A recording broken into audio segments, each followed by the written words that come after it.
Hi, this is Websuspect, and I'm doing a report on an article that came out yesterday. Was the Woolwich attack a hoax?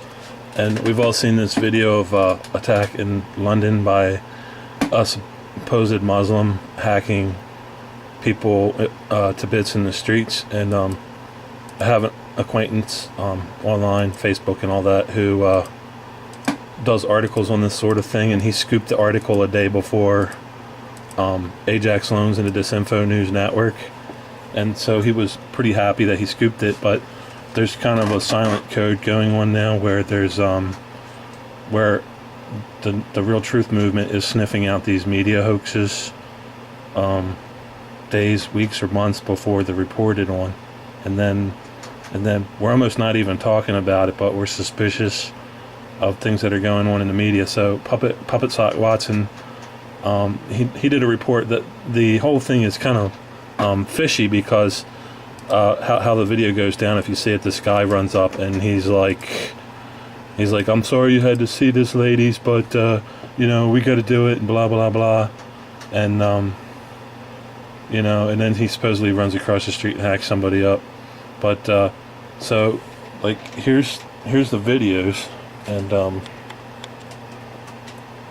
it's very dramatic, so it's almost suspicious, and then it's overacted. So Puppet Sock Watson in this article, and the first thing you want to do before you even play it is right in the beginning here, he's got a cut screen, and he starts going through the cut screen and going over the items, and he's like, well, blah blah blah, you want to look at his hands, and this one are bloody and this one they're not.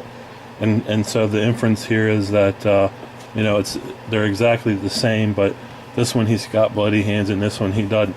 That's not what I looked at when the video first came out. Is it was overacted, but the whole article forced me to play this game we used to play in school. They used to have this game, and it was really good for critical thinking. It said one of these things doesn't belong here. Two of these things are not quite the same. We'll play that. We'll find that for you in a minute. But look at the background here. This kind of looks like the same shot. But look at the background, how the sign's on the right on this side, and on the sign here it's on the left. And I'm dyslexic, and I noticed that.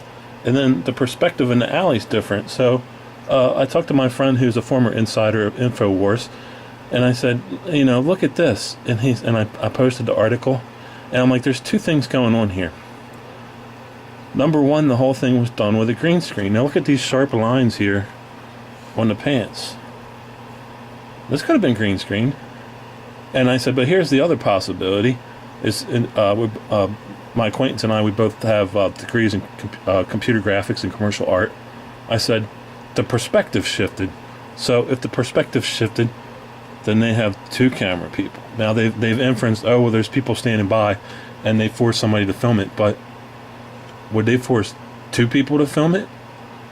That begs the question. Now, if we're playing Sherlock Holmes, we have two possibilities. The first one is it's green screen, and the second one is they had a camera crew. When I told my friend this, he said, do you think Puppet Sock Watson is Mi5? I said, well, Puppet Sock Watson reports, you could make the argument that Puppet Sock Watson reports for Ajax Loans. And he's only going to write about what Ajax Loans tells him to. And then, but I said, you know what? That does leave the possibility that Puppet Sock is an agent for Mi5.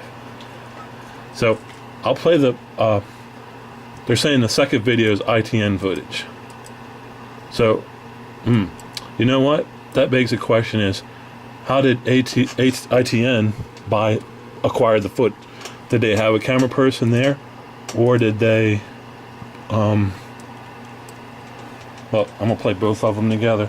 Did they have a person there that they paid to film it? Well, and you can even see how they shift at the same time.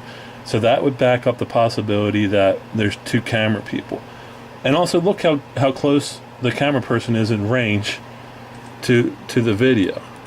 Like, it's like seven feet of range. Like, would you be that close to somebody if would you be that close to somebody if they had a butcher knife and a chef knife?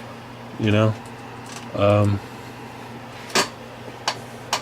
let's type in the search engine, two of these things are not the same thing, and we'll see if we can get that old video of what was that, Sesame Street?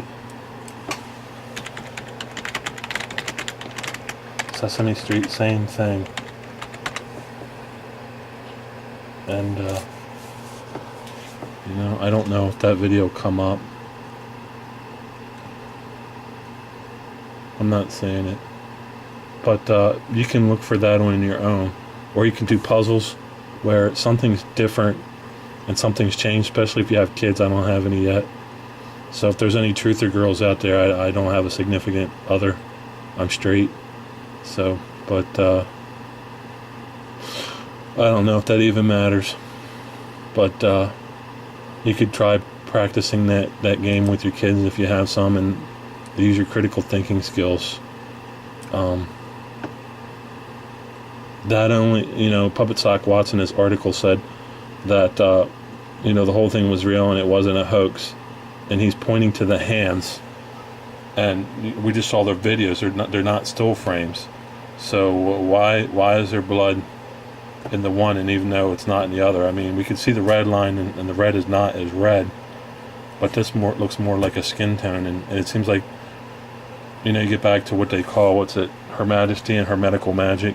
It almost gets back to magic, where you have a diversion and you're pointing to the hands and somebody's smoking, and you say, look at the hands, but there's something going on different, and in this instance it's the background. So we're looking at a staged media production. Again, this is the third quote-unquote terrorist event we've had in last year, and it was a staged media production. I don't know how to put it. I'm not working for, well, I don't know. I was going to say I'm not working for anybody, but you should question that too, because you know what? And then that doesn't leave me hanging out in the open.